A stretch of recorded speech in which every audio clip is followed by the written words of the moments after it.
And welcome once again to the Positively Gainesville podcast, the time where we twice a month talk to some of our leaders here in Gainesville and Cook County about all the great things going on in our city, in our community, what makes it so special. And today we're going to focus on industry. And one of those businesses that really is booming here in Cook County, of course, is oil and gas production. And when you have that around not just our area, but the state of Texas and all of the Southwest, you need production equipment, fabrication facilities. And one of those, and one of the biggest ones, and the one that continues to grow as well, is Trident Process Systems, or as I think we all like to call it, just Trident. I'm joined by the president, Phil Neely, and also Vice President Carrie Hutcherson, and we'll talk to Carrie in just a little bit. But Phil, let's start with you. 17 years experience in this. Just give me a little bit of your background in the industry and how you came involved to be with Trident. Yeah, so I started my career in engine-driven equipment and project management and sales and that. And some of it was oil and gas, some of it was power generation, and then evolved into oil and gas when I moved to Gainesville in 2005. Did a startup company with some local entrepreneurs here, which became, we started in 2005, grew that company, which then got folded in with some larger companies, and but I was always in the production equipment side of that, but ended up going public in 2010, I think. So I kind of been through the startup phase twice now in these companies, from starting from day one to a large company and then getting folded into an even bigger company. Lived in Houston for a while with that public company, and then came back here to start Trident. So yeah, it was my second experience in a startup, and it's been interesting, and I've learned a lot. Learned a lot the first time, then applied that the second time. But that's sort of how I got into oil and gas, and the production equipment is just the startup I did with that ended up becoming Forum back in 2005, and when I first came to Gainesville the first time. So that's sort of my background. Always started in sales and project management, and then got more on the business operations side. So I've done a little bit of everything, and sort of that's where I've landed now. So well, that's good for a president to know all the operations, from the sales to the higher end. Carrie Hutcherson, the vice president, joins us as well. 12 years experience in oil and gas production equipment, technical sales, and project engineering. And for you, your background education-wise, and then, of course, you're a Gainesville native, so I bet it was fun to come back to the area. How did you get involved in oil and gas? I actually graduated with a chemical engineering degree from Texas Tech. Recom, yeah, there we go. Absolutely. And then went actually into the semiconductor industry upon graduation, and was in that industry for 10 years. A company based out of St. Louis, Missouri, had manufacturing facilities all over the world, which did include travel. Started out in the process engineering and went into project management, and then went into sales. And with that organization, I had the opportunity, when Phil came to Gainesville the first time, to come and work locally, and which I had really not had that opportunity in the past. So I took advantage of that, worked with Phil over at Forum, and as a sales engineer there, and then the opportunity arose, and was looking for additional opportunities to start up Trident. Well, I'm curious, when you were at Texas Tech, and maybe this way you can answer, in any engineering school, it must be a bit of a different thing. There's probably not too many female chemical engineers. When you were out there, were you one of the few in your class? Yes, at the time it was predominantly a male type degree, and in our class there was just 2 or 3 of us females. But at the time, we really wanted to couple that technical side with getting a technical background could go into sales, and really just open a lot of doors and opportunities, whether it be chemical engineering or another industry like semiconductor, and then into oil and gas. So it really just opened the doors for many different industries with that degree. Now, Phil, understand you're an Aggie, right? I am an Aggie. Are you okay working with a Red Raider? Is that ever cause any problems? Now that they don't play each other that much, it's probably not that big of a deal, but good to have both of you. The history of Trident, just give us, you talked a little bit about it with your history, but how the industry or how that company started here in Gainesville and how it's just grown. So we, like Carrie said, at the end of 2014, we spent about 3 months just putting processes and the business plan, implementing a business plan and processes that we knew would take to operate the manufacturing and fabrication. So we spent about 3 months doing that with about 4 people, and then at the end of 14, I think we had maybe 8 or 9 welders plus a few of us in the office, and that was a downturn in the market at the time. So we were starting in a downturn, which can be positive and negative. But we had one customer primarily we worked with, and just kept those 8 guys busy for about a year, just kind of steady, slow work. And in manufacturing and fabrication, you have a lot of upfront capital costs, and you have a lot of it takes a little time to get your operation going on the capital equipment side. It also takes time in the space that we're in.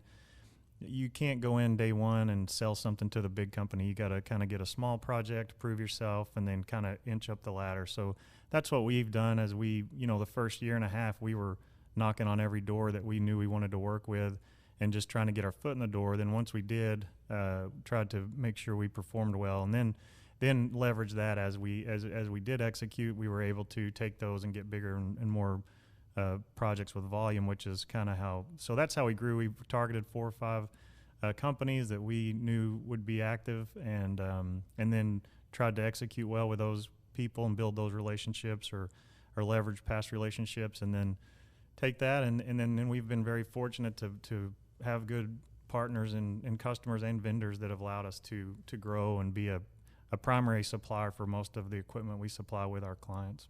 Yeah, and Kerry, so in 4.5 years, less than 5 years, from 8 to 12 employees to now, what are y'all, more than 140? And the facility has just continued to grow too. I mean, was that something y'all thought could happen in this quick amount of time? To be perfectly honest, when Phil and I were discussing a business plan and kind of our goals on revenue and customers and employees, I think we've exceeded. I think basically our 5-year plan we achieved that in 3 years. And so where we are today is actually it is a success story and to the people that we have in the community that supported us. Yeah, absolutely. And facility-wise, as I drive by coming out here to the studio at Liberty Crossing, I've seen y'all are continuing construction on the front part of the building, but how many square feet do you have now in acres over there, and what is it that you're continuing to build? So we currently have over 130,000 square feet. The building was originally 100,000, and we've added over the years another 20,000 in a pipe fabrication shop or just additional shop space. We've added warehouse space. We've added awnings for electrical and assembly people to work under instead of it just outside in the weather. And then a break room we added because we added a lot of employees. Our break room wasn't big enough, so we have a break room that will accommodate our employee count now. And then, so that's all. The biggest up until now, the biggest add was we added about 20,000 square feet at the end of last year to the shop, and it's about half full now. So. And then now what you see that's happening out front is an office. We've never had it. We've had small offices that were existing in there. So we have shop people out in shop offices, and we have some modular offices that Carrie and I and our other office people are in. So we've never had a real office. So that's what's happening now. So we're very excited. We're going to have a true office here in a few months, and everyone will be in one spot, and that'll help some things. And it'll be won't be a modular unit anymore, and it'll look nicer as you drive down the highway too, to get those out of there and have an office. And we've been doing yard that we have 20 plus acres, maybe 25 for storage and inventory, raw and finished. But we've been pretty much working on that yard the whole time too, just making it space and usable. So hopefully in the next 6 months we're going to be at least at a pause where we're going to just have no major projects going. Yeah. Well, Kerry, Trident's not the only business in this industry that has kind of made Gainesville and Cook County home. What is it about this area that is such a hotbed for your type of industry? Well, I think several things. One is the area knows oil and gas, and there's a lot of industrial companies in the area. So welding, it was a good place for us to pull some resources.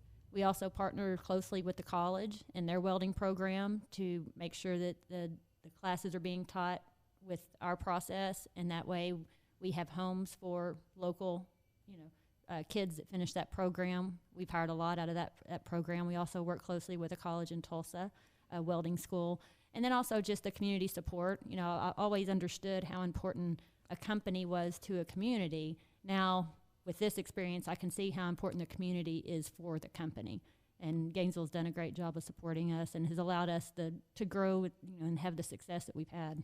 Well, Phil, it wouldn't have been possible from the beginning without the help of the Gainesville Economic Development Corporation, which does a great job, not just with Trident, but with other industries. But I was just reading some of those, the incentives that y'all were offered. There were parameters which y'all have way exceeded, as far as the number of employees and the wage and things like that. How important, though, was that to be able to have a resource like the GEDC to help get this business off the ground and help it grow over the last 5 years? Yeah, it was a really big deal, and we knew to do what we were going to do. That old building, we knew we were going to be spending money. So just to know that, hey, if we had to buy 2 cranes that year, that was going to be at least cover part of it. And we, every time we're hiring people, we're buying welding machines, and to fit up a station is a substantial amount of money. So we knew we were going to have growth costs, but to have that as, at the end of the year, you can say, we know we got a little bit coming back because we've created these jobs. And so it was very beneficial and much appreciated. And that's something I think it's great thing that we do as a community in supporting businesses. Yeah, and we're not talking about minimum wage jobs. These are living wage jobs. I mean, you've got employees that are making, I think in the incentive that y'all were given, they needed to make more than $16.50 an hour in the beginning, and so that's great for people in this community. And like Carrie said, having the North Central Texas College programs that y'all can get graduates and they can go to work right away. So Carrie, as we wind down here, I'm interested, what do you see the future of this industry, the future of Trident in Gainesville and Cook County? Do you just continue to see things growing and growing? I do. I mean, we've had a lot of discussion, and we feel very strongly about keeping all of the work that we have at Trident in Gainesville. There's other opportunities with buildings elsewhere, but we've made a decision that we'd really like to keep it here local, and any growth that we have would be here on the property that we currently have, just to maintain the culture and the synergy that we have with our employees and our management. And so, yes, we hope to grow, and we may be bringing some additional buildings or other skill sets in-house as we subcontract, some parts of it as well. So seeing a bright future with a lot of growth, and definitely supporting the community and having employees to work with us. Great for Cook County, great for Gainesville to have Trident here. Carrie Hutchinson, the Vice President, Phil Neely, the President, we appreciate y'all joining us here today on the Positively Gainesville podcast. Don't forget that you can check us out. Just go to YouTube. Just look for Positively Gainesville channel. You'll see all the videos on there. They're shared all over social media as well, and on the GEDC's website. You can see them there as well. Trident Process Systems, just one of the great industries in our county and in our community, and we will continue to spotlight all the positive things going on in Gainesville in the next few weeks.